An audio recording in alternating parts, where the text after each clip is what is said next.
her narrow shoulders trembling under the knife-sharp cold wind. She had just finished an 8-hour cleaning shift, her hands numb from chemical disinfectant, her knees aching from hours spent kneeling on hard floors. But she had no right to complain. This was her second job of the day. That morning she had worked at a cafe starting at 5:30, and when she got home she still had to finish piles of laundry she washed for other people, stacked high in the corner of the room. 36 hours without sleep. But Sophie's hospital bills didn't pay themselves. Alara pulled her thin jacket tighter around her body and hurried toward her battered old car parked at the farthest corner of the lot. A 1998 Honda Civic with peeling paint, a right window held together with tape, an engine that wheezed like an old man coughing every time it started. But it was her most valuable possession, the only thing that carried her between 3 jobs every single day. She had just slid into the driver's seat and wiped rain from her face when her phone vibrated. A message from St. Mary Hospital. Her heart seemed to stop as she read the words glowing on the screen. Sophie Reyes requires urgent dialysis. Please settle this month's bill before the 15th. The current balance is $8,200. Failure to pay will result in suspension of treatment. Alara stared at the screen as the letters blurred before her eyes. $8,200. She had $127 in her account. $127 to cover rent, food, bus fare on the days her car broke down, and now $8,200 in hospital bills. Her shoulders began to shake. Then her whole body followed. She collapsed forward onto the steering wheel and sobbed. Her crying was swallowed by the roar of rain outside. No one heard, no one saw. She was utterly alone in her broken-down car, in the empty parking lot of a glamorous nightclub she would never be worthy of entering through the front door. Sophie was only 19. Her little sister was only 19 and slowly dying from a brutal kidney disease, a disease that had stolen her youth, stolen her college dreams, stolen everything a 19-year-old girl deserved to have, and now it was about to steal her life simply because her sister was too poor, too powerless, too useless. Alara slammed her fist against the steering wheel and screamed in despair. Why? Why was life so cruel? She had worked like a slave, sacrificed everything, given up every dream of her own, and it still wasn't enough. It was never enough. After 10 minutes of crying with her head down, Alara forced herself to steady her breathing. She wiped her tears with her sleeve, drew a deep breath, and started the engine. She had to go home. She had to see Sophie. She had to hold her sister and tell her everything would be all right, even though she had no idea how she would ever keep that promise. The rain continued to fall as if it wanted to drown the entire world. The windshield was a blur despite the wipers working at full speed. Alara glanced into the rearview mirror and tried to back out of the space. Tears still clouded her vision. Her mind was still spinning around the number $8,200. She didn't see the car behind her. She didn't see the silhouette of the glossy black Rolls-Royce Phantom parked in the VIP corner, the place no cleaning staff ever dared approach. The sound of metal colliding cut through the rain, a sharp, piercing noise that ripped open the night and stabbed straight into Alara's heart. She slammed on the brakes. Her body froze. No. No. No. She slowly turned her head and saw the long, jagged scratch carved into the side of the Rolls-Royce Phantom. The car that even in her panic she knew was worth more than she would earn in her entire lifetime. Her stomach dropped to her feet. Her breath stopped completely. And in that moment, she knew her life had just collapsed entirely. Alara sat there in the car, her entire body numb as if struck by lightning. The rain was still screaming outside, but she couldn't hear it anymore. There was only the sound of her heart pounding violently in her chest, each beat like a hammer crashing into her skull. She slowly opened the car door and stepped out, letting the rain soak her completely, and walked over to look at the damage she had caused. The scratch stretched nearly half a meter long, deep and brutal, tearing through the flawless black paint like claws ripping into flesh. Alara lifted a trembling hand and touched the mark, and it felt as though her own heart was bleeding beneath her fingers. She looked around. The parking lot was deserted. This VIP corner was hidden behind a wall, completely separated from the main area of the club. There were no cameras pointed this way because VIP guests didn't want to be recorded. There were no witnesses because no one stood outside in a storm at 2 a.m. The rain would wash away every tire mark within minutes. She could get back into her car right now. She could drive away. She could disappear into the night, and no one, absolutely no one, would ever know she was responsible. This car was probably worth $500,000. She would never be able to pay for it even if she worked her entire life. If the owner found her, she'd lose her job. She'd be buried in debt. She'd have no money left to pay for Sophie's treatment. Her sister would die because she chose to be honest. Ilara's fingers rested on the car door handle. All she had to do was pull it open, sit down, start the engine, and leave. No one would know. No one would judge her. No one would force her to take responsibility for this mistake. But at that exact moment, her grandmother's voice rose inside her head. Her grandmother had died 5 years earlier, just before Sophie fell ill, just before Ilara's life turned into a living hell. Yet the lesson remained etched into her soul. Kindness isn't about who's watching, my dear. It's about who you choose to be in the dark, when no one knows what you decided.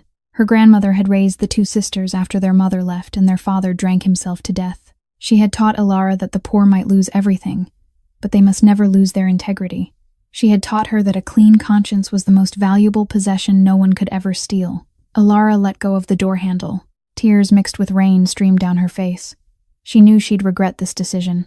She knew it might cost her everything, but she couldn't look Sophie in the eyes and tell her everything would be all right while living like a coward who ran from her own responsibility. She returned to her car, rummaged through the compartment, and found a small notebook. The notebook where she tracked the money she earned each day, calculating every dollar to see if it would carry her through the week. She tore out a page, found a pen, and began to write. Her hands shook violently. Tears fell and blurred the ink, but she forced herself to write clearly. I accidentally scratched your car. I don't have much money, but I'll take full responsibility. I'm sorry. Ilara Reyes, cleaning staff, night shift. She folded the paper carefully, walked over to the Rolls-Royce, and tucked it beneath the front windshield wiper. She stood there for one more second, watching the small piece of paper flutter in the rain-soaked wind, and felt as though she had just signed her own death sentence. Then she turned and walked away, her narrow shoulders hunched under the weight of the entire world, convinced that the principle her grandmother taught her had just cost her everything she had ever fought to protect. Inside the Obsidian nightclub, on the highest floor where neon lights never reached, Kieran Thornton had just finished a meeting that lasted 5 hours with the leaders of his empire. The meeting had been so tense that the air in the room felt thick enough to cut with a knife. A shipment intercepted at the port, a traitor who needed to be dealt with, a rival pushing into his territory. Familiar problems in a world he ruled with an iron fist and a frozen heart. He was 36 years old, yet his cold gray eyes carried the weight of decades far beyond his age. People called him the Ghost because no one had ever seen him show emotion. Not joy, not sorrow, not fear, not weakness. He was a shadow of himself, a perfect machine designed only to survive and dominate the brutal underworld. Kieran stepped out onto the rear balcony overlooking the VIP parking lot to breathe in the cold air and escape the stench of cigars and the pressure of the meeting room. The rain was still falling, lighter now than before. He stood there, letting the droplets hit his face, and that was when he saw it. A white piece of paper fluttering beneath the windshield wiper of a Rolls-Royce Phantom. His car. Kieran frowned. No one was allowed near his car. No one dared go near his car. He moved quickly down the stairs, straight into the parking lot, and as he drew closer, he saw the scratch. A long, jagged mark along the side of the vehicle like an open wound. Anyone else in his position would have exploded with rage, would have summoned people to comb through surveillance footage, would have ordered a hunt for the person who dared damage the property of the most powerful Mafia boss on the East Coast. But Kieran didn't do that. He stood still in the rain, staring at the paper, then slowly reached out and pulled it from beneath the wiper. He unfolded it and read, I accidentally scratched your car. I don't have much money, but I'll take full responsibility. I'm sorry. Ilara Reyes, cleaning staff, night shift.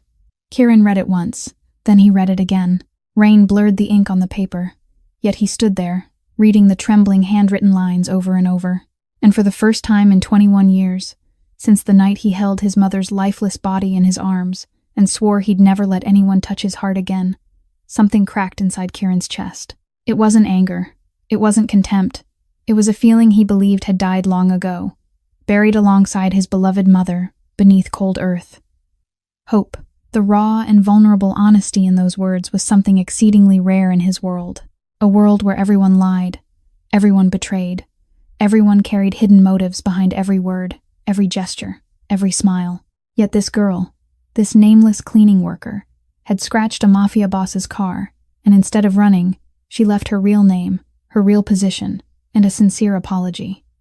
In the dark, when no one was watching, when no one knew, Kieran carefully folded the paper, as if handling a priceless treasure, and slipped it into the inside pocket on the left side of his jacket, right beside his frozen heart. He remained in the rain for a moment longer, staring at the scratch on the car, and the first smile he'd worn in years touched his lips. A faint smile, almost imperceptible, but a smile nonetheless. He needed to know who this girl was. Ilara Reyes. He needed to know why she chose honesty when deception would have been so much easier.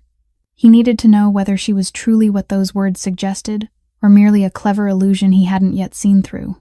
Kieran turned and walked back inside, the paper warm against his chest. But in an empire built on blood and betrayal, where wolves circled endlessly waiting to tear apart the weak, would Ilara Reyes live long enough for him to find the answer? Or would his enemies discover her first and turn her into their next prey? Ilara reached the apartment when it was nearly 4 a.m. She called it an apartment, but in truth it was nothing more than a tiny room inside the most run-down housing block in the southern part of the city. A place even the police hesitated to enter after sunset. The stairwell reeked of urine and rotting trash. The walls peeled in large sheets, exposing crumbling brick beneath. The hallway lights flickered as if they might die at any moment, and no one bothered to fix them because the landlord had abandoned the building years ago. Ilara stepped inside, trying to open the door as quietly as possible so she wouldn't wake Sophie, but her sister was already awake. Sophie sat on the single battered bed in the room, a thin blanket wrapped around her narrow shoulders, her large eyes fixed on her sister with worry. The room was barely 15 square meters, holding one bed, a miniature gas stove, a rusted sink, and a cramped corner Ilara used to stack the laundry she washed for others. The walls were so damp that mold bloomed in clusters during the rainy season. The only window was jammed shut and had to be covered with tape, and bedbugs. Bedbugs everywhere, no matter how hard Ilara tried to clean. "You're home," Sophie said softly, her voice weak but still forcing a smile. "I couldn't sleep. I was waiting for you." Ilara took off her soaked jacket and hung it on the hook behind the door, then sat down beside her sister. Under the dim yellow light, she could clearly see Sophie's pale skin, her cracked lips, and the bruises left by dialysis needles along her arm. 19 years old. Her sister was only 19 but looked like an old woman slowly withering away. "Why are you so wet? Did something happen?" Sophie asked, lifting a hand to touch her sister's damp hair. Ilara swallowed hard. She wanted to tell Sophie everything. About the scratch, about the $500,000 car, about the note and the decision that might destroy her life. But she couldn't. Sophie had already endured too much. She didn't need one more worry. "It's just the rain," Ilara said, forcing a smile. "I'm fine. Have you eaten anything?" "I did. I reheated the porridge you made this afternoon." Sophie nodded, then suddenly took Ilara's hand and squeezed it. "Sister, do you know, today I dreamed about Grandma." Ilara froze. "What did she say?" "She said she was very proud of you." Sophie smiled, her eyes shining even as her body weakened. "She said you're the strongest person she's ever known, and she said everything will be all right." Ilara couldn't hold back her tears. She wrapped her arms around her sister, letting the tears soak into the thin fabric on Sophie's shoulder. She had tried to be strong for so many years. She had swallowed her tears and worked without rest. But tonight, after everything that had happened, she only wanted to cry in the arms of the only family she had left. "I'll save you," Ilara whispered, her voice breaking. "I promise. No matter what happens, I'll find a way to save you." "I know," Sophie said, gently patting her sister's back as if she were the older one. "But you have to take care of yourself too. You're working too much. I can see you getting thinner every day. If you get sick, who'll take care of me then?" Ilara didn't answer. She knew Sophie was right, but she had no other choice. $127, $8,200 in hospital debt, and now a scratch on a $500,000 car belonging to someone who could cost her job, bury her in debt for life, or something even worse. "Sister, no matter what happens, remember what Grandma taught us," Sophie suddenly said, her voice as light as breath. "A clean conscience is the most valuable possession there is. Never lose it for anything." Ilara nodded and held her sister tighter. Sophie didn't know that she had done exactly that just a few hours earlier, and Ilara didn't know whether that decision would save them both or destroy them. The next morning, Ilara slept for only 1 hour before the alarm rang at 5. She pulled her exhausted body off the thin mattress on the floor where she slept, so Sophie could have the bed and prepared for her morning shift at the cafe. During the walk there, because she didn't dare drive after the night before, Ilara felt as if she were walking on a tightrope. Every step felt heavy. Every car horn made her flinch. She waited for the worst. She waited for someone to appear and say they knew what she had done. She waited for the police. She waited for the car's owner. She waited for judgment. But the morning passed in silence. The afternoon did too. No one came looking for her. No one mentioned the scratch or the car or the note. And that silence was more terrifying than the storm itself. Because Alara knew that in this world, silence was often the warning sign of a storm about to break. While Alara trembled behind the cafe counter on the south side of the city, waiting for a sentence she couldn't see coming, Kieran Thornton was sitting in his private office on the highest floor of Thornton Tower, the skyscraper he owned in the very heart of the financial district. The office was vast, with floor-to-ceiling windows overlooking the entire city. But Kieran wasn't looking outside. His cold gray eyes were locked on the computer screen, where security footage from the night before played on a loop. The angle was imperfect because the VIP area deliberately limited cameras, but it was clear enough for him to see the small figure of a young woman stepping out of a battered old car. He saw her standing in the rain, staring at the scratch. He saw her return to her car, take out paper, write something. He saw her shoulders trembling as she placed the note on his car, and he saw her walk away, her back bent, as if she were carrying the weight of the entire world. Kieran rewound the footage and watched it again. Then again. He couldn't stop watching the moment when that girl stood beside his car, clearly battling with herself. She could have left. He knew she understood that. No clear camera angles, no witnesses. The rain would erase every trace. But she didn't leave. She chose to stay and take responsibility. A knock sounded at the door, and Maxwell Briggs stepped inside. Max was Kieran's right hand, head of security, and the man he trusted most in this empire. 32 years old, built like a bear, and absolutely loyal. Max had followed Kieran since they were street kids, and he was one of the very few who knew that the ghost had once possessed a heart. "You called for me, boss?" Max stood straight in front of the desk. Kieran didn't turn, his eyes still fixed on the screen. "Alara Reyes, night shift cleaning staff at Obsidian. Get me everything on her."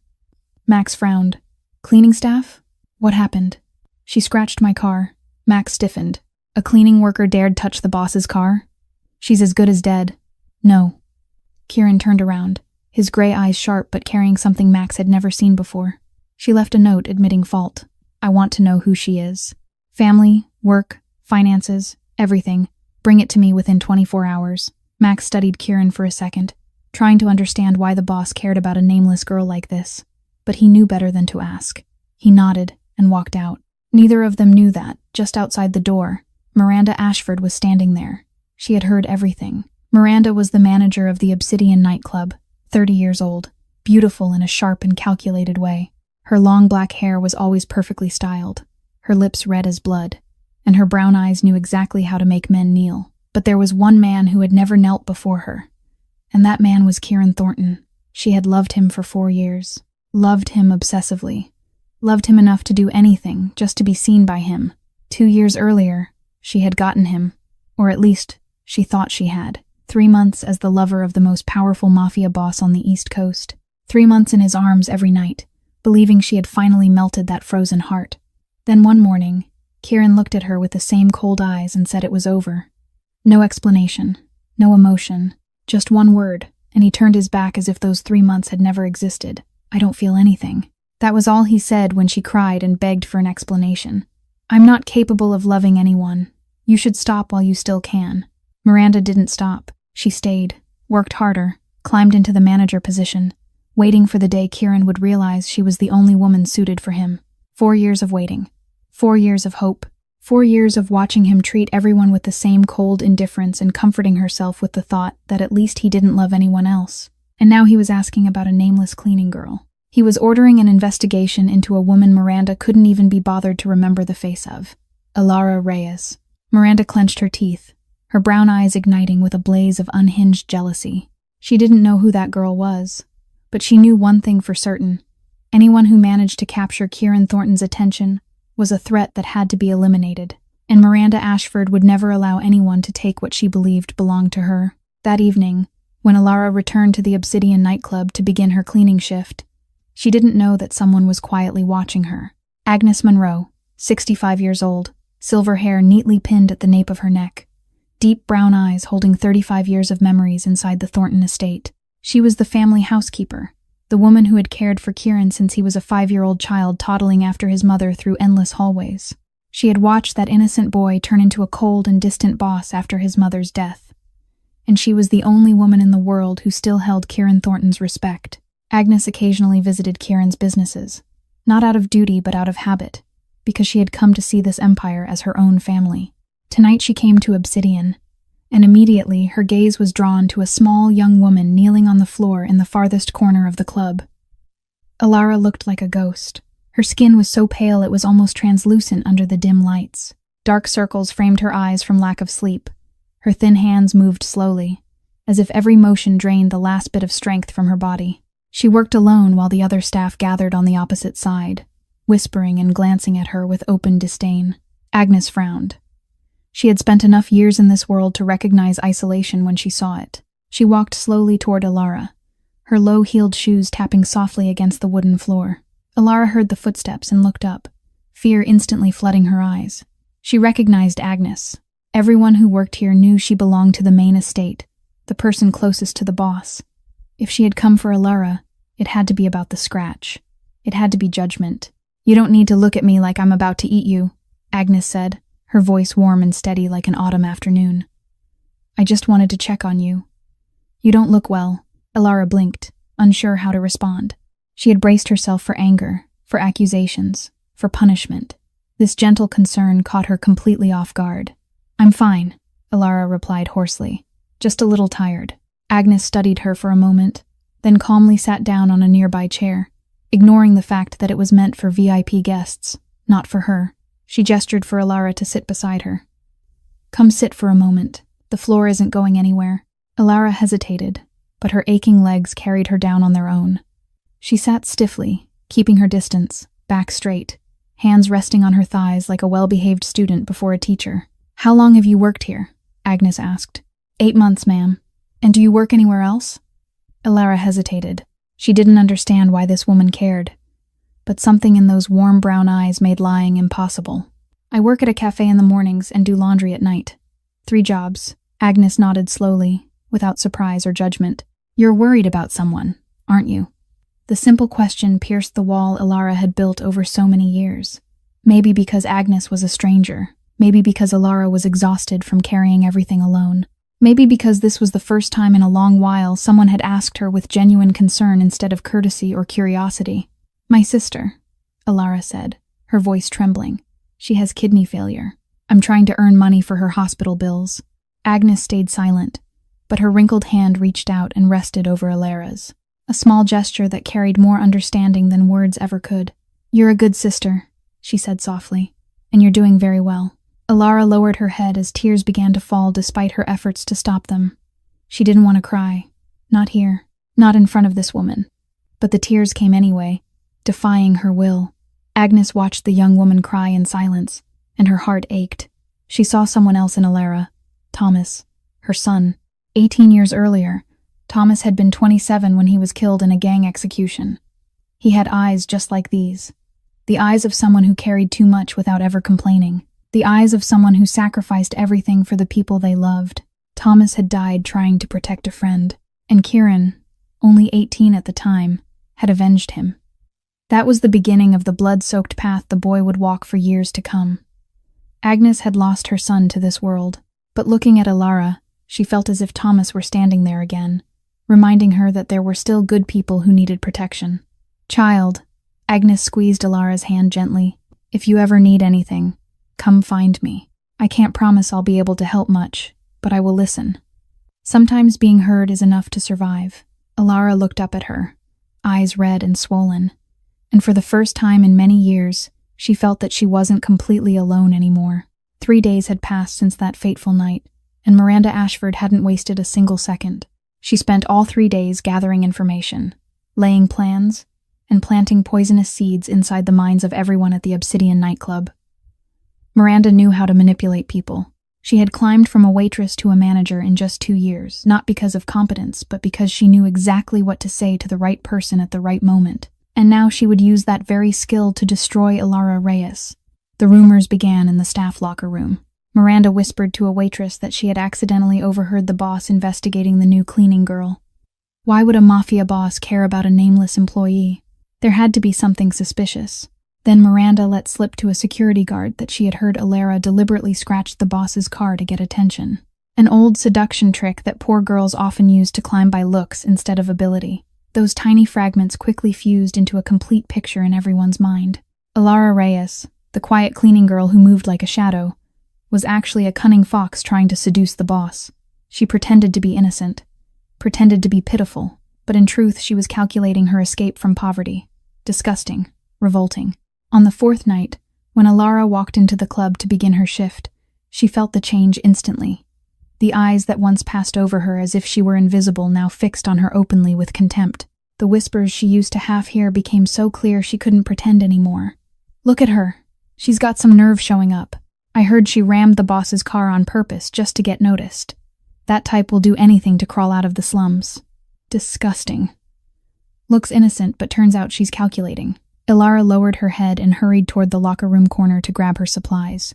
Her hands shook. Her heart pounded wildly. She wanted to turn around, to scream that it was all lies, that she hadn't planned anything, that she left that note because of conscience and not to seduce anyone, but her voice died in her throat. She had never been good at defending herself. As a child, whenever her father shouted or beat her, she stayed silent and endured. When her mother left, she didn't cry or accuse anyone. She just held Sophie and told herself she had to be strong. Silence had become her instinct for survival in a world where no one stood on her side. But silence didn't mean it didn't hurt. All night long, Alara worked alone in the darkest corner of the club. No one spoke to her. No one helped when the trash bins were too heavy. No one shared shifts with her like before. She was completely isolated, as if she carried a contagious disease, and the poisonous whispers followed her everywhere. When she mopped near the bar, 2 waitresses spoke loudly enough for her to hear. I heard she's from the South Side slums, probably been selling herself for years. Now she wants to switch targets to the boss. Alara bit her lip until it bled. She kept mopping, pretending she hadn't heard, but every word stabbed into her heart like a knife. She hadn't sold herself. She had never touched a man in her life, because she didn't have time for that. Every ounce of her time and strength went to Sophie, to earning money, to surviving one day at a time, but no one cared about the truth. No one wanted to hear her explanation. In their eyes, she was already convicted before any trial. When the shift ended at 3 a.m, Alara walked out of the club with legs that felt weighted with lead. She walked home through the cold night because she didn't dare drive past the VIP area where the Rolls-Royce might still be parked. During the 40-minute walk, she didn't cry. She wouldn't allow herself to cry on the street where anyone could see her weakness. But when she opened the apartment door, when she saw Sophie sleeping on the bed with shallow breaths, when she was finally somewhere no one could see her, Alara collapsed onto the floor and broke down. She cried without sound so she wouldn't wake her sister. She clenched her fist to swallow her sobs. Tears soaked the cold floor, but she didn't bother wiping them away. She had done the right thing. She knew she had done the right thing, so why did doing the right thing hurt this much? Why did honesty have to be paid for with humiliation? Why couldn't she live in peace for even a single day? Alara pressed her head to her knees and cried until she was exhausted, until her body went numb and her mind emptied.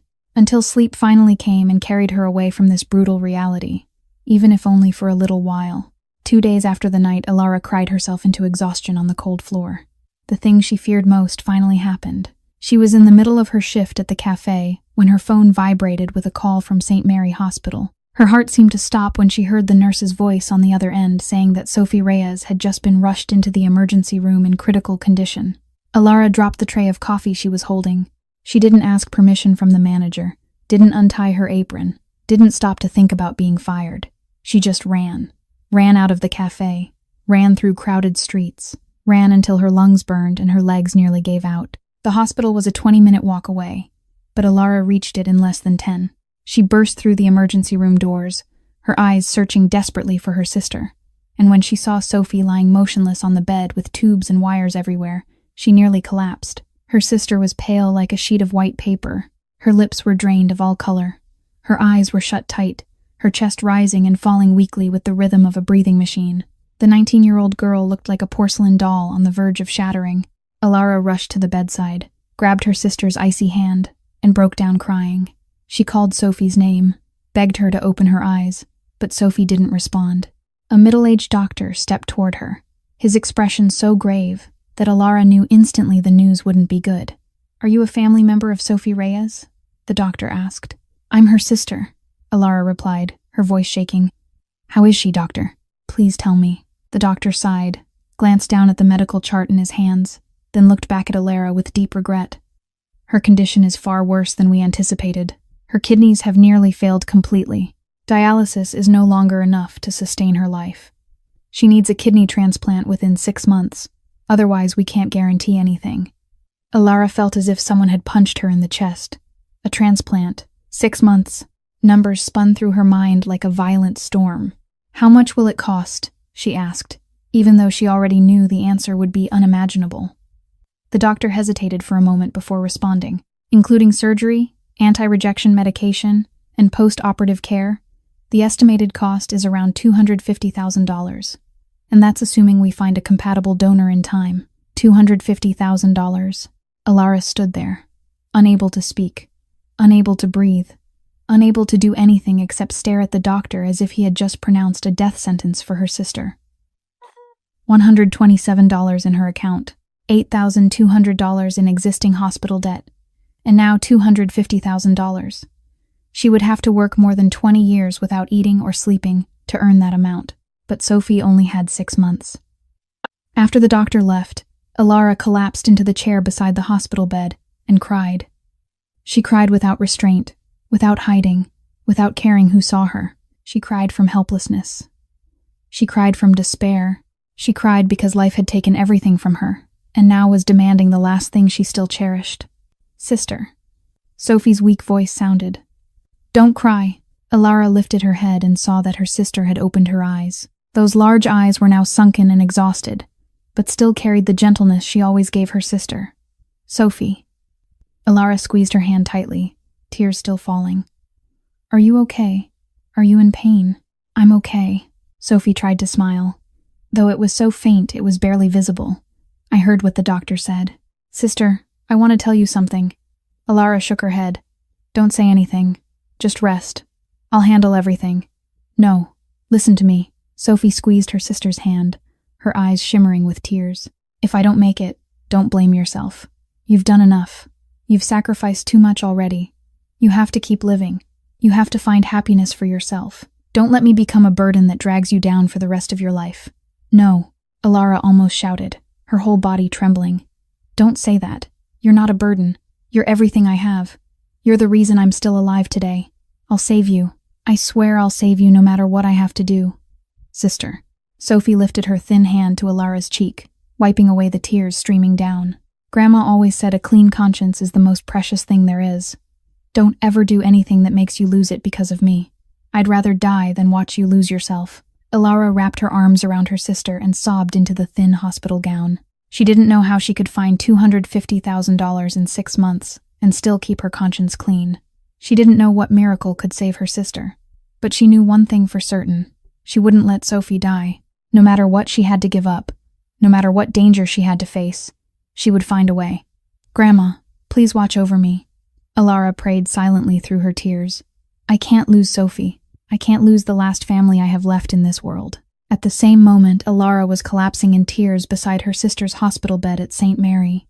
Maxwell Briggs was standing inside Kieran Thornton's office on the highest floor of Thornton Tower, a thick file clutched in his hands. He had spent 4 days investigating Alara Reyes as the boss had ordered, and what he uncovered was enough to soften even someone as hardened as Max. Alara Reyes, 27 years old. Max began reading the report. Her mother left when she was 6. Her father was an alcoholic who abused her regularly and died in an accident when she was 16. Her grandmother raised both sisters until she passed away 5 years ago. Currently, Alara works 3 jobs at the same time to pay medical bills for her sister Sophie Reyes, 19 years old, suffering from end-stage kidney failure. Kieran sat motionless behind his desk, gray eyes fixed on the file while his mind drifted far away. A sister with kidney failure. The only family left, working herself to exhaustion to save the person she loved. His mother's face rose in his memory with painful clarity. She had been the same. After his father died, she carried the entire family alone, working day and night to raise him. She had sacrificed everything for him, and in the end she died in his arms at the hands of enemies who wanted to destroy the Thornton family. "Is there anything else?" Kieran asked, his voice lower than usual. Max flipped a few more pages. This morning, Sophie Reyes was admitted to the emergency room due to complications. Doctors say she needs a kidney transplant within 6 months, estimated cost around $250,000. Alara Reyes currently has $127 in her account and owes the hospital $8,200 in previous bills. Kieran closed his eyes. $250,000. To him, it was a trivial sum, money that could be made in a single good night at a casino. But to Alara, it was an impossible number, a towering wall, standing between her and her sister's life. And yet she had still left that note admitting fault for a scratch on a car she knew she could never repay. Monitor the sister's condition, Kieran ordered as he opened his eyes. Report every development to me, and don't let anyone know. Max nodded, unable to hide the surprise in his expression. In 18 years of following Kieran, this was the first time he had seen the boss care about anyone outside of business. Boss, may I ask one question? Max hesitated. Why does this girl matter to you so much? Kieran was silent for a long moment, his hand unconsciously touching the inside pocket on the left side of his jacket, where Alara's note still rested. Because she reminds me that there are still good people in this world, he said softly. And I forgot that for far too long. At the same time, at the Obsidian nightclub, Agnes Monroe was searching everywhere for Alara. She had heard the poisonous rumors spreading and she knew they couldn't be true. 35 years of observing people had taught her how to distinguish the good from the wicked. And Alara's eyes weren't the eyes of someone calculating. When Agnes couldn't find Alara at the club, she asked around and learned that the girl had taken leave because her sister was hospitalized. She immediately went to St. Mary Hospital and found Alara curled on a plastic chair in the hallway, eyes swollen from crying, face pale from exhaustion and grief. Child, Agnes sat down beside her, her voice gentle like a warm breeze. I heard your sister was admitted. Are you all right? Alara looked up, and when she saw the genuine concern in those warm brown eyes, she couldn't hold back anymore. She told everything. About the fateful rainy night. About the scratch.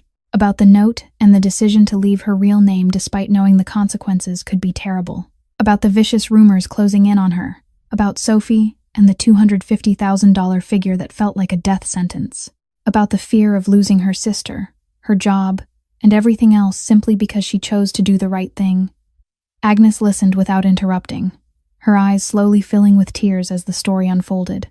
When Alara finished, Agnes wrapped her arms around the young woman as if holding the daughter she never had. My foolish and brave child, Agnes whispered, her voice breaking. You did the right thing. Do you hear me? You did absolutely the right thing. Those who spread those rumors aren't worth your attention. But the rumors? Alara sobbed. I didn't do anything wrong, so why are they treating me like this? Because they're afraid, Agnes said gently, stroking her hair. They're afraid of your honesty because it exposes their own lies. They hate you because you have something they don't, a clean conscience.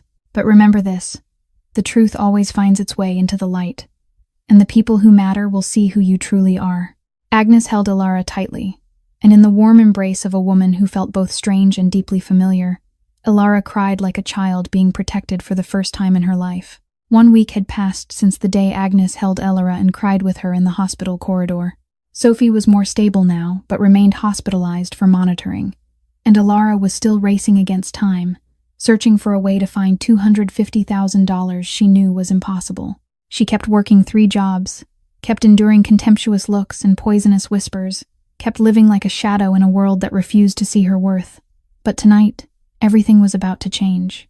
At the Obsidian nightclub, on the highest floor where only the most powerful guests were allowed to set foot, Kieran Thornton sat across from Ivan Petrov, the most powerful Russian Mafia patriarch in Eastern Europe.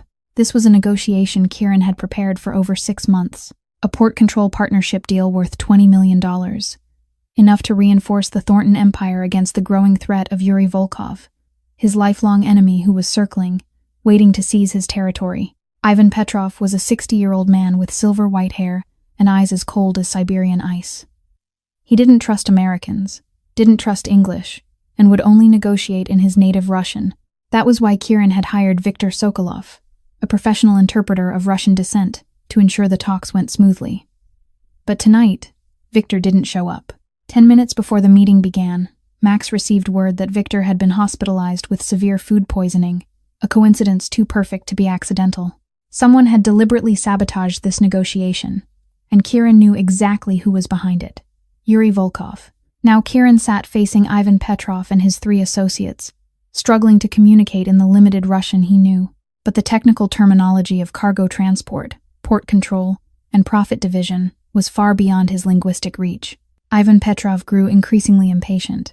He spoke in Russian at a speed Kieran couldn't follow, his face flushed with anger. His associates exchanged loaded glances, and Kieran knew what they were saying, even without understanding the words. They were saying this was disrespect. They were saying Thornton wasn't serious enough for this deal. They were saying they should leave immediately.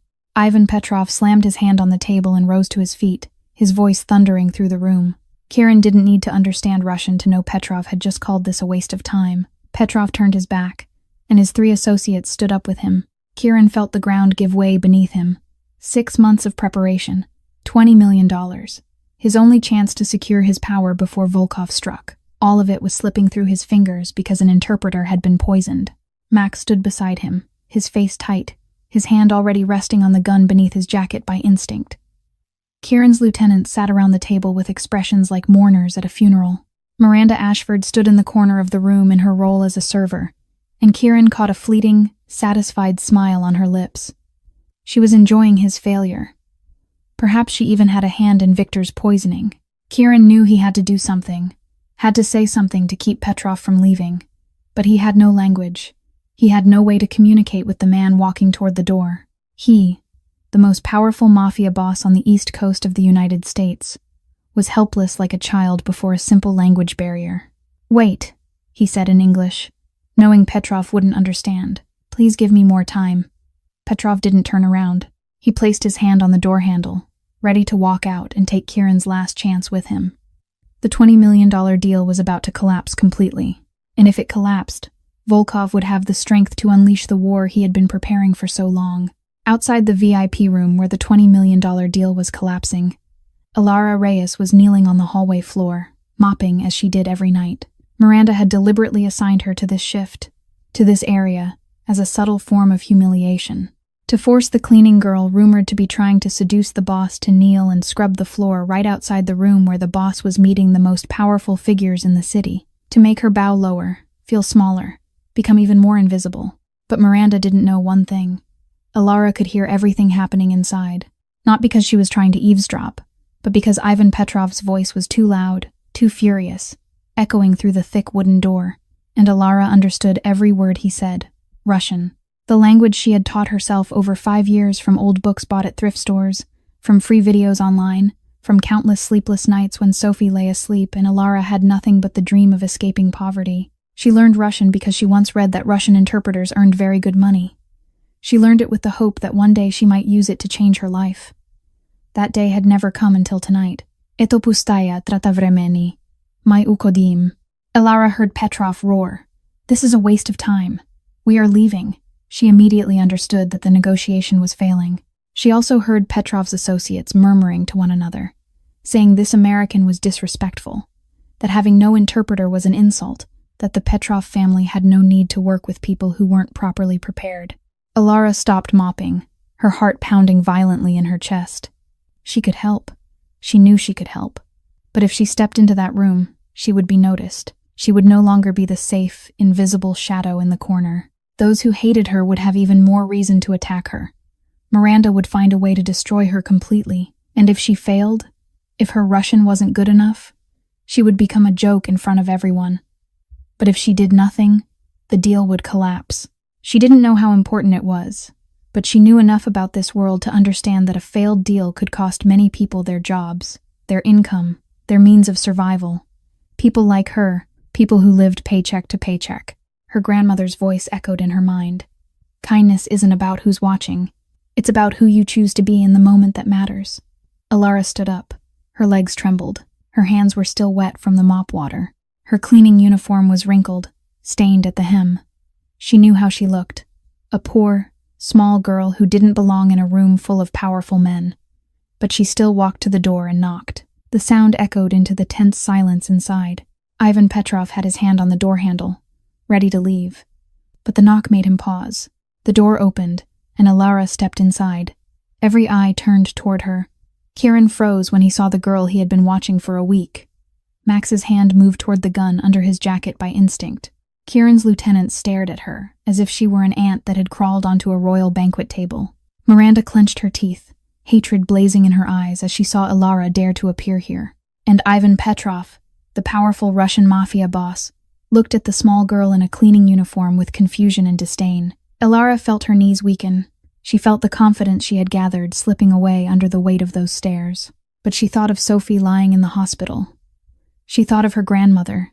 She thought of the note she had left on the car that rainy night. She had chosen to do the right thing once. She could choose it again. She took a deep breath, met Ivan Petrov's eyes, and spoke in flawless Russian. Uważamy gospodin Petrov, pozhaluista, prostite za wmешательство. Меня зовут Ilara Reyes. Я могу помочь с переводом, если вы позволите. Dear Mr. Petrov, please forgive the interruption. My name is Ilara Reyes. I can assist with interpretation if you allow me. Silence fell over the room like a heavy blanket.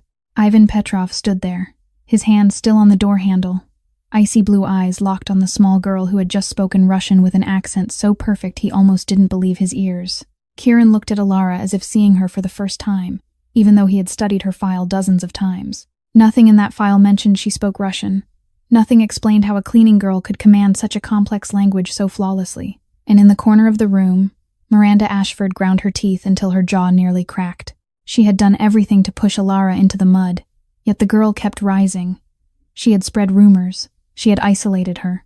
She had humiliated her. And now the girl stood in the middle of a room filled with the most powerful men in the city, speaking Russian like a native, with the power to save the $20 million deal that Miranda herself had helped sabotage. Ivan Petrov studied Ilara for several long seconds, as if weighing whether she was real or merely an illusion. Then he released the door handle and turned back fully, the icy blue of his eyes flickering with a spark of curiosity. He asked in Russian, his tone still rigid but no longer furious. Who are you? Why does a cleaning worker speak Russian? Ilara swallowed and forced her voice to remain steady even as her heart hammered like a war drum. Sir, I taught myself Russian because I admire Russian culture and literature. I know this is an improper interruption, but I couldn't stand by and watch an important negotiation fail because of a language barrier. If you allow it, I would like to serve as an interpreter. Petrov was silent for a moment, then suddenly laughed. His laughter filled the room, startling everyone present. Russian literature, he asked with interest. Who do you read? Dostoevsky, sir. Ilara replied without hesitation. Crime and Punishment changed how I see the human conscience, and Tolstoy, with War and Peace, taught me that true strength doesn't lie in power, but in patience and integrity. Petrov's eyes lit up. He looked at Ilara with a completely new respect. The respect reserved for someone who understood the soul of his people, rather than just their language. He turned to Kieran and spoke in Russian, which Ilara translated immediately. Mr. Thornton, this girl is more interesting than all the men in this room combined. I will stay. Let her interpret. And so the negotiation resumed. Ilara stood between the two sides, translating every sentence with flawless precision. But she didn't translate words alone. She translated culture. When Kieran made a proposal she knew could be misunderstood through a Russian lens, she subtly adjusted the phrasing to preserve the meaning while aligning with Petrov's mindset. When Petrov made a demand she recognized as a test of sincerity in the Russian way, she briefly explained the cultural context to Kieran before translating. She became a living bridge, connecting not only two languages but two worlds. 3 hours passed like 30 minutes. Terms were discussed. Numbers were negotiated. Disputes were resolved. And through those 3 hours, Kieran couldn't take his eyes off Ilara. He watched her standing there in her wrinkled cleaning uniform, surrounded by $1,000 suits and powerful faces. Yet she never diminished. She shone. Her eyes lit up when she spoke. Her hands moved with natural grace. Her voice carried confidence, even though he knew she was trembling inside. This girl, this cleaning worker with $127 in her account, was saving his $20 million deal.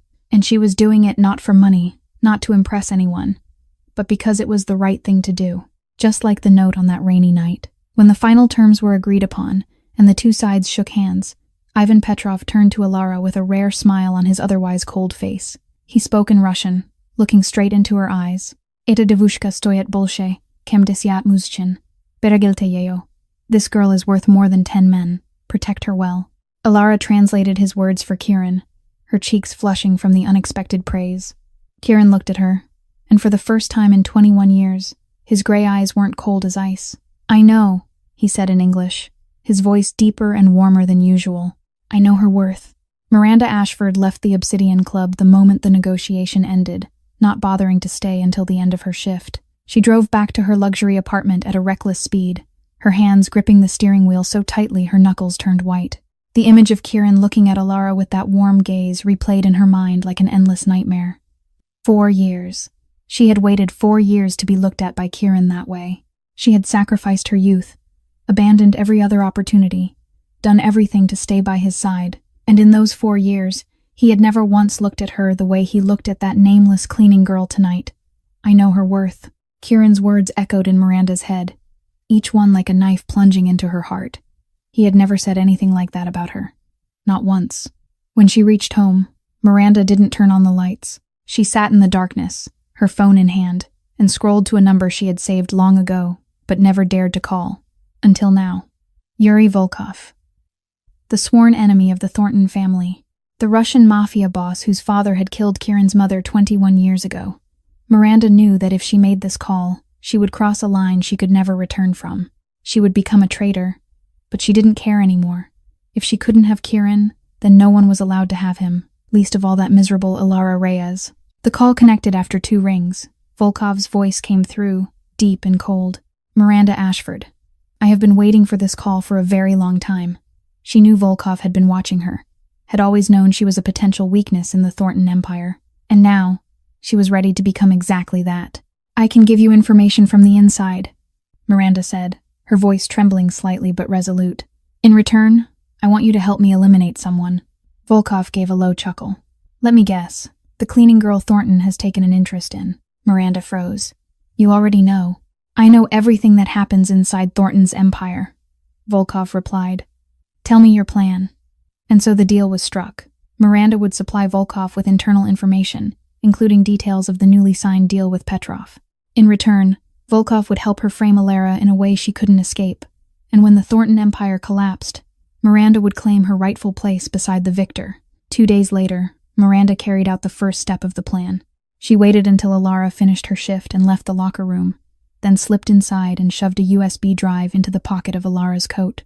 The drive was loaded with confidential files about Kieran's business operations, information that would cause devastating damage to the Empire if leaked.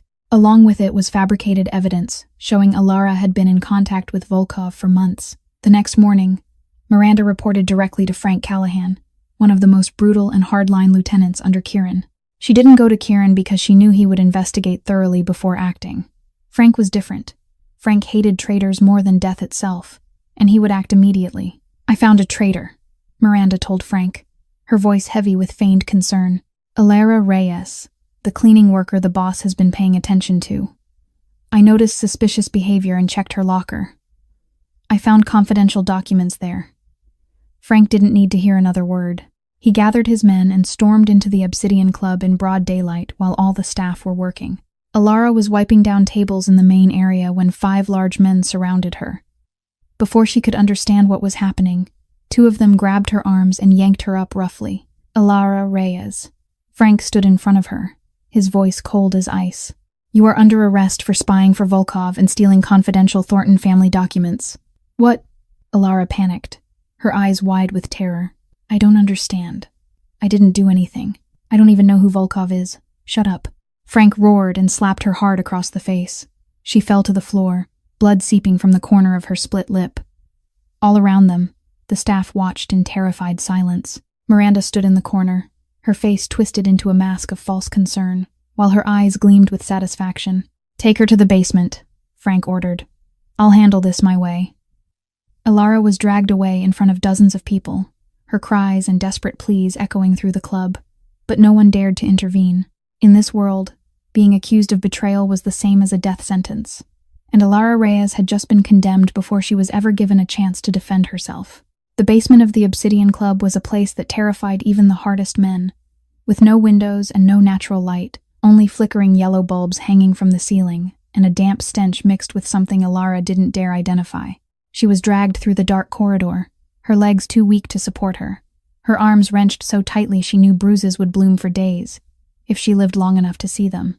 The interrogation room at the end of the hallway was cramped and suffocating, furnished with a metal table, 2 chairs, and tools hanging on the wall that Alara refused to look at for too long. She was shoved into the icy chair, her hands tied behind her back, while Frank Callahan loomed in front of her like a predator ready to tear its prey apart. Frank was 55, bald, his face carved with scars from past battles, the man who had handled traitors for the Thornton Empire for 20 years, and no one ever left this room intact.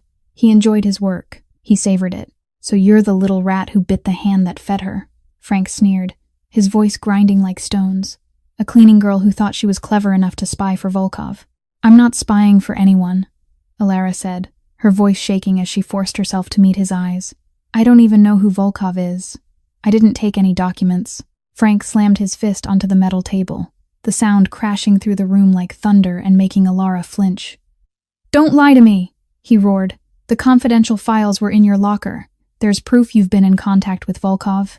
You think I'm stupid enough to believe a girl like you?" "I was framed," Alara sobbed, tears streaming down her face and mixing with the blood from her split lip. "Someone put those things there. Please believe me. I didn't do anything wrong." Frank burst into laughter, the sound echoing through the room like a demon's cackle. "Framed. That's what every traitor says before I pull the truth out of them." He leaned forward until his face was inches from hers, his breath thick with cigar smoke. "I'll give you one last chance. Tell me what you gave Volkov, who your accomplices are, and I'll let you die quickly. If you don't, I've got all night, and I promise you'll beg for death before the sun comes up." Alara looked into Frank's eyes and knew he wasn't bluffing. She had heard the stories about this room and what happened to people brought down here. She knew she was facing death, slow and brutal, if she didn't say what he wanted. But she couldn't confess to something she hadn't done. "I'm not a traitor," Alara said, her voice breaking but her gaze never leaving his. "You can do whatever you want to me, but I won't confess to something I didn't do. My grandmother taught me that a clean conscience is the most precious thing there is, and I'd rather die than lose it." Frank stared at her, his eyes narrowing with fury and something close to surprise. In 20 years, no one had ever dared to look him in the eye and refuse him like this. "You're brave," Frank said slowly, "or stupid. Either way, I don't mind. I enjoy breaking the brave ones more than the cowards. It's much more entertaining." He ordered the guards out, shrugged off his jacket, rolled up his sleeves, and pulled on a leather glove while Alara watched, terror flooding every cell of her body, knowing screaming or begging wouldn't save her. All she could do was close her eyes and pray, thinking of her grandmother and apologizing for not being able to save Sophie. Frank raised his arm, fist clenched, ready to strike. But the blow never came because the steel door burst open with a deafening bang, slamming into the wall hard enough to leave a dent, and Kieran Thornton stood in the doorway, his presence radiating a killing cold that made the air feel solid, his gray eyes locking onto Frank with a look anyone who knew the ghost would recognize instantly as death itself. "Who gave you permission to touch her?" Kieran said, his voice low and icy, each word dropping like a stone, and Frank froze with his fist still raised, unable to lower it or move, knowing with terrifying clarity that if he answered wrong, this room would become his own grave. Kieran stepped into the room with slow but unmistakably threatening strides, and Frank lowered his fist and took a step back, the survival instinct of a man who had lived decades in the underworld warning him this was not the moment to argue. "Boss, the girl is a traitor," Frank tried to explain, his voice stripped of its earlier confidence. "Confidential documents were found in her locker. There's proof she contacted Volkov. I was just doing my job."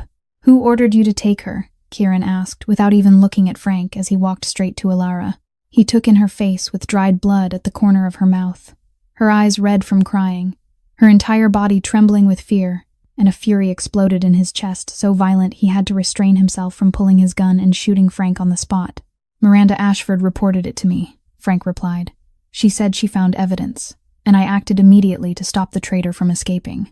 Kieran knelt in front of Alara and gently untied the restraints at her wrists, his hands that had killed without hesitation, touching her now with a tenderness he didn't know he was still capable of. "Are you hurt?" he asked softly. "I didn't do anything wrong," Alara whispered, tears spilling over again. "I swear I didn't betray anyone." "I know," Kieran said, and those 2 words made Alara look up at him in stunned disbelief. "You don't need to swear. I know you didn't do it." He stood and turned to Max at the door. "Take her to the safe room. Call a doctor to examine her. No one goes near her without my order." Max nodded and gently helped Alara to her feet, leading her out of the hellish room, and when the door closed, Kieran turned to Frank with eyes cold as ice. "You'll wait here until I finish investigating, and if she's innocent, you'll pay for every bruise on her body." Frank swallowed and nodded, not daring to say another word. For the next 3 hours, Kieran sat in the security room with dozens of camera screens before him, rewinding every piece of footage from the past week frame by frame in search of the truth.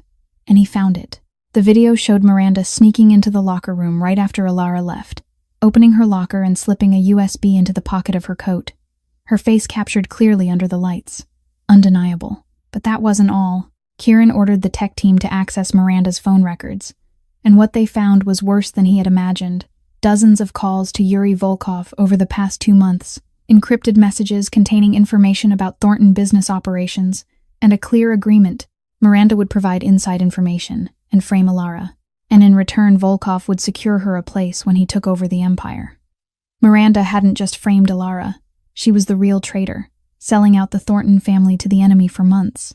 Kieran closed his eyes and took a deep breath, the anger inside him no longer burning hot but turning into something far colder, the kind of rage those who knew him called the wrath of the ghost. "Summon all captains and senior staff," he ordered, now.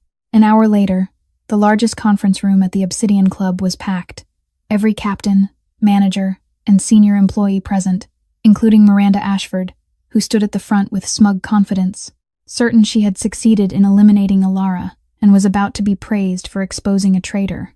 Kieran stepped forward, his face expressionless, and signaled Max to turn on the large screen behind him. "I called everyone here today to deal with a traitor," he said, his voice carrying through the room. Miranda smiled, thinking this was the moment Alara would be condemned, but that smile froze on her lips when the images appeared.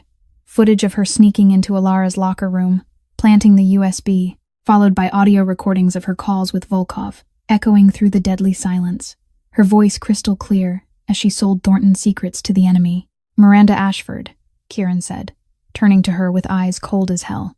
"You betrayed the family. You framed an innocent woman. You sold information to Volkov. Do you have anything to say?" Miranda trembled where she stood, her face white as paper, looking around for support and finding only contempt and hatred. "Kieran, I did everything because I love you," she sobbed, collapsing to her knees. "I've loved you for 4 years. I couldn't stand seeing you look at that girl. Please spare me. I'll do anything." Kieran looked at her without a shred of mercy. "Love doesn't destroy the innocent," he said coldly. "What's inside you isn't love. It's toxic obsession and blind jealousy. You nearly killed a young woman out of envy, and you sold this family to the man who murdered my mother. There's no forgiveness for that." He turned to Max. "Seize all her assets, expel her from the empire, and hand her over to Ivan Petrov. He needs a gift to strengthen our partnership," Miranda screamed as 2 men dragged her up. "No, Kieran, please, don't give me to the Russians. You know what they'll do to me. Kill me instead, please." Kieran turned and walked away without looking back. "That was your choice. Now you live with the consequences." Miranda's screams echoed through the club as she was dragged away, but no one felt pity, because in this world, betrayal was an unforgivable sin, and Miranda Ashford had just received the sentence she deserved. After Miranda was dragged away, Kieran turned back to face everyone still standing in the conference room, the silence so heavy it felt possible to hear every single breath. No one dared move or speak, all of them waiting for the next judgment from the man standing before them with eyes cold as ice. "Alara Reyes is completely innocent," Kieran said, each word echoing through the room. "She was framed by the real traitor, and from this moment on, anyone who dares harm her, even with words or a look, will answer directly to me." He paused, sweeping his gaze across the room to be certain they understood. "And I am promoting Alara Reyes to chief interpreter and my personal assistant. She will work directly under me starting tomorrow." A wave of stunned murmurs rippled through the room, everyone shocked that an anonymous cleaning girl had become the closest person to the ghost in a matter of weeks. A position even veteran lieutenants never dared dream of, yet no one objected and no one questioned it. Not after what they had just witnessed happen to Miranda. Frank Callahan stood in the corner, his face pale, knowing he would pay for what he had done to Alara in the interrogation room. And when Kieran glanced at him with a meaningful look, Frank understood their conversation wasn't over. "Dismissed," Kieran ordered. "Everyone return to your duties." When the room finally emptied, Kieran went to the safe room where Alara was being treated, the doctor having cleaned the blood from her lip and confirmed she had only bruises, nothing severe, though no doctor could heal the damage done to her soul. Alara sat on the sofa, staring into nothing, hollow and exhausted, having cried until there were no tears left, and still unable to believe she was alive. When the door opened and Kieran stepped in, she startled to her feet, unsure how to react. "Sit down," Kieran said gently, his voice nothing like the cold authority he had shown before the others. "I need to talk to you." Alara sat, hands clasped tightly in her lap, heart racing as she waited.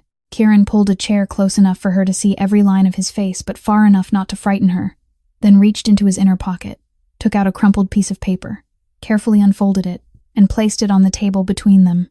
"Do you recognize this?" he asked. Alara looked at it and felt her heart stop. The note she had written in the rain nearly 2 weeks earlier, her trembling handwriting still visible despite being blurred by water. "I accidentally scratched your car. I don't have much money, but I'll take full responsibility. I'm sorry, Alara Reyes, night cleaning staff." "That note," she whispered, eyes wide. "You kept it all this time." Kieran nodded. "I found it the night you scratched my car. I stood in the rain and read it dozens of times. And for the first time in 21 years, since my mother died in my arms, something reached my heart." Alara couldn't speak, only stared at him in disbelief.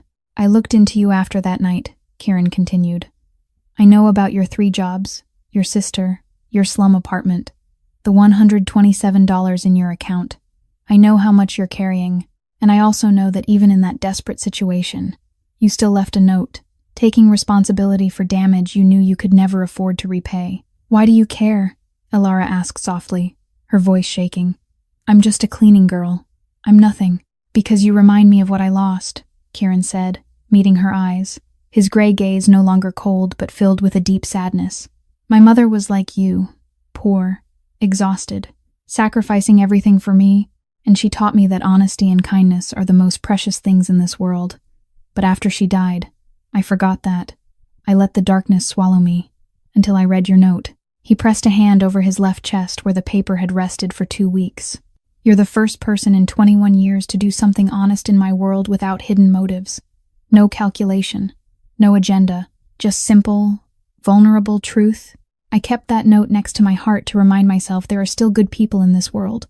Alara broke down, tears streaming down her face, never imagining that such a small act in the rain could mean so much to someone like Kieran Thornton. "And there's one more thing," Kieran said. "I know your sister needs a kidney transplant within 6 months, and it will cost $250,000. Alara froze as Sophie's pain crashed over her again. "I'll pay for all of it," Kieran said without hesitation. "Not because you owe me or because I want anything in return, but because for the first time in 21 years, I believe there's someone worth saving, and I want to protect that. Protect you, protect your sister, protect the kindness you reminded me still exists." Alara couldn't speak. She only cried, from relief, from gratitude, and because for the first time in her life, she felt truly seen and protected.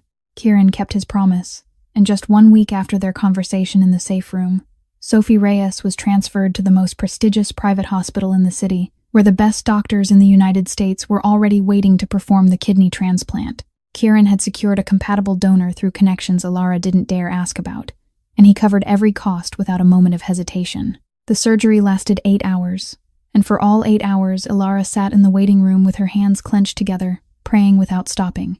She didn't know that Kieran had quietly come to the hospital and stood at the end of the hallway, watching her from a distance, ready to step forward if she needed anything at all. When the doctor finally emerged with a smile and announced the operation had been successful, Alara collapsed to the floor and cried like a child, the first tears of happiness she'd shed after years of suffering. Sophie woke up 2 days later, her eyes opening to the sight of her sister's face beside the bed, smiling through tears. "Sister, I'm alive," Sophie whispered, her voice weak but filled with wonder.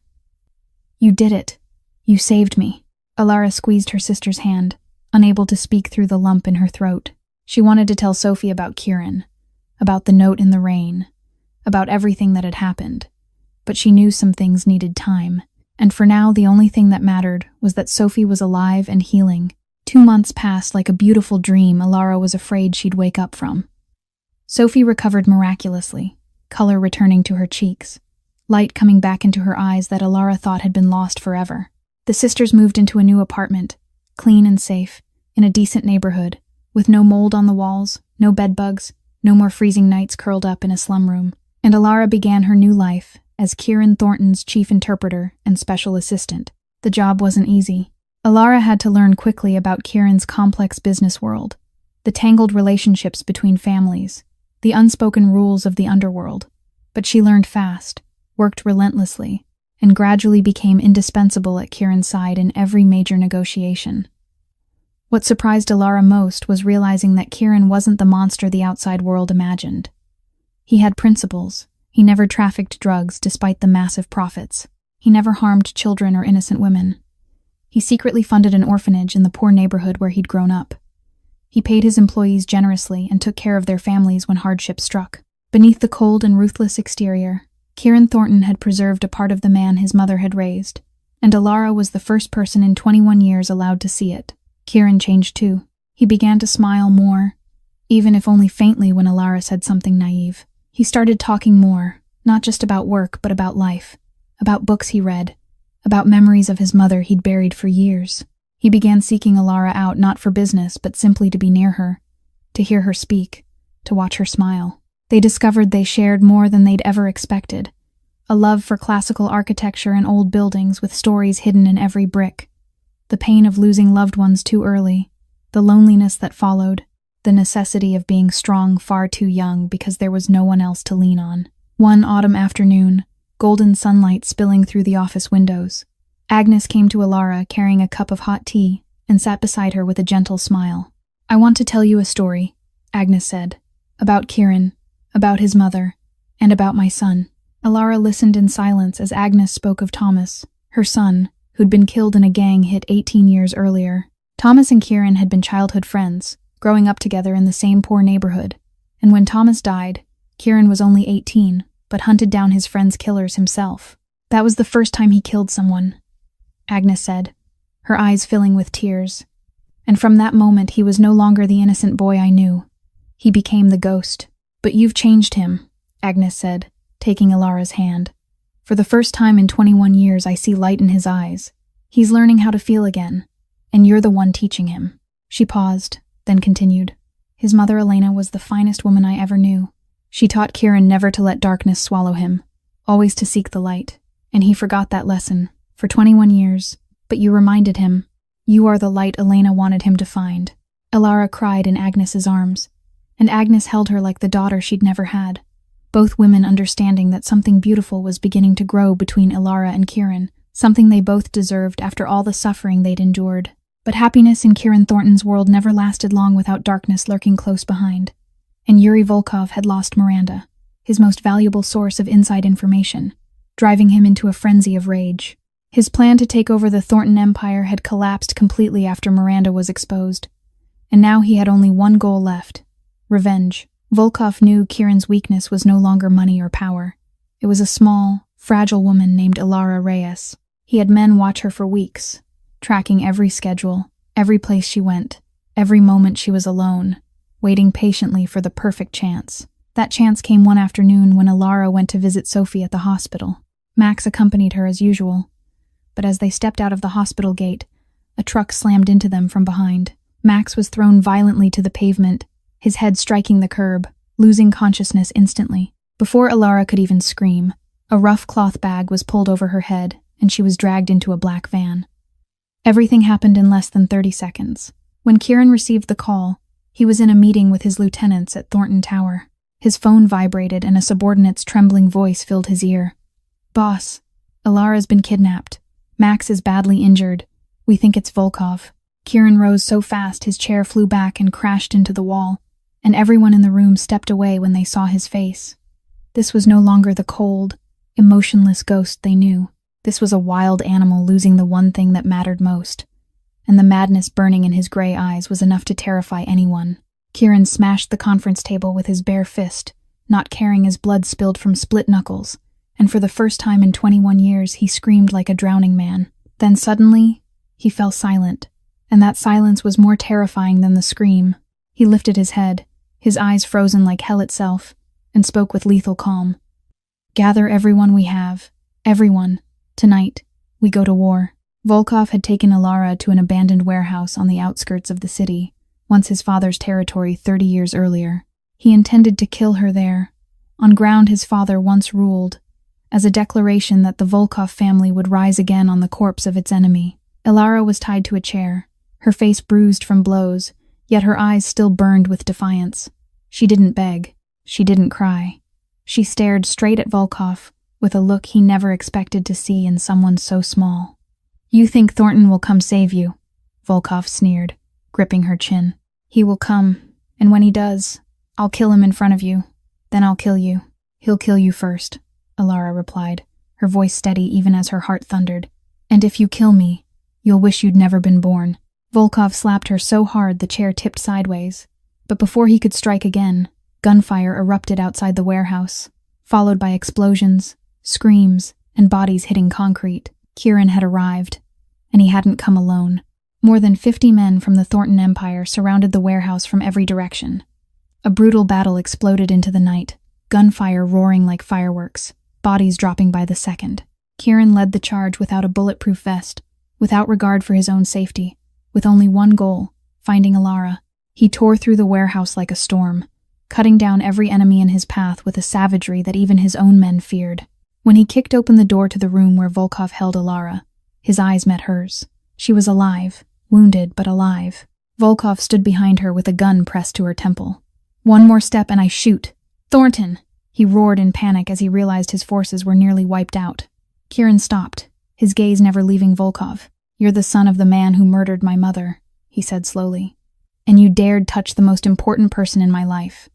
There's no forgiveness for that.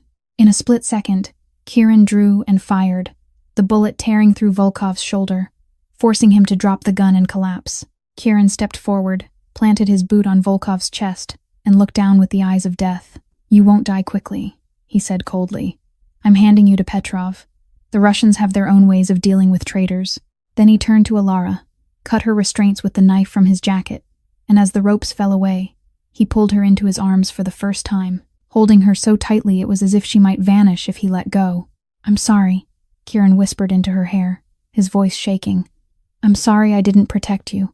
I'm sorry you had to endure this. Alara held him back, tears streaming down her bruised face. You came, she whispered, and that was all that mattered. You came. A few weeks after the blood-soaked rescue, when everything had slowly settled back into a fragile calm, Agnes Monroe came to Alara with news the young woman had never expected. She sat beside Alara in the small garden behind the Thornton estate, where the late autumn sun painted every turning leaf in gold, and she took Alara's hand with the tenderness of a mother. I'm retiring, my dear, Agnes said softly, her voice calm though her eyes shimmered with tears. 35 years is enough. It's time for me to go home, back to the garden where Thomas once played, back to the books my son loved, back to the memories I've postponed for far too long. Alara wrapped her arms around her, tears spilling freely. You can't leave. I need you here. Without you, I don't know how I could survive everything that's happened. Agnes stroked her hair gently, the same way she once did with Thomas when he was small. You're stronger than you think, Alara. You always have been. I was only here to remind you of that. She leaned back slightly and looked into Alara's eyes with all the love she had given her over the past months. I lost Thomas 18 years ago, she said, her voice trembling. My son was only 27. He had eyes like yours, the eyes of someone who carried too much yet never complained. I stayed in this empire for 20 years because I saw Thomas in every young soul who walked through those doors, afraid and hoping someone would see their worth. You remind me of my son more than anyone. You gave me the daughter I never had. Thank you for that gift, one nothing could ever replace. Alara cried in Agnes's arms, and Agnes held her for a long time, tightly, as if she wanted to pass every ounce of strength and love into the young woman before leaving. But remember this, Agnes whispered. Kindness is never wasted. Even when it seems unseen, even when it costs you everything, it always comes back. Maybe not the way you expect, but it always comes back. Kieran appeared at the garden entrance, keeping a respectful distance until the two women finished their embrace. When Agnes saw him, she smiled with the look of someone who had watched a child grow into the person she always believed he could become. Take good care of her, Kieran, Agnes said. She's special. I know, Agnes, Kieran replied, his voice low and sincere. I know. Agnes walked through the estate gates for the last time, her posture straight and composed as always, though Alara saw her lift a hand to wipe her eyes before the car carried her away. Alara stood there watching until she could see nothing more, feeling as though a piece of her heart had left with the woman who had become her spiritual mother. That evening, Kieran found Alara standing alone in the parking lot of the Obsidian Club, where everything had begun. She was staring at his black Rolls-Royce Phantom, and when he stepped closer, he knew exactly what she was looking at. The scratch was still there. After everything that had happened, he still hadn't fixed it. He never would. You never repaired it, Alara said quietly without turning around. Why? Kieran stood beside her, both of them looking at the long scar on the luxury car as if it were a work of art. Because some scars are worth keeping, he replied, his voice deep and warm. They remind us of the moments that changed everything. That changed me into someone better. He turned to her, and for the first time in 21 years, there was no trace of ice left in his gray eyes. You changed everything for me, Alara. You changed who I am. Alara looked at him, and at last, completely, she understood. A small piece of paper on a rainy night had saved her life and melted the heart that had been frozen for 21 years in the most ruthless mafia boss on the East Coast. Honesty had defeated lies, kindness had defeated cruelty, and love had taken root in the place no one ever expected. Somewhere far away, Agnes Monroe smiled in the car carrying her home. She knew her work was finally done. She had seen Thomas and Alara, seen Elena and Kieran, and witnessed two lonely souls find each other in the darkness. Alara's grandmother's words echoed like an eternal reminder. Kindness is never wasted. It always comes back. And this story stands as the clearest proof of that truth.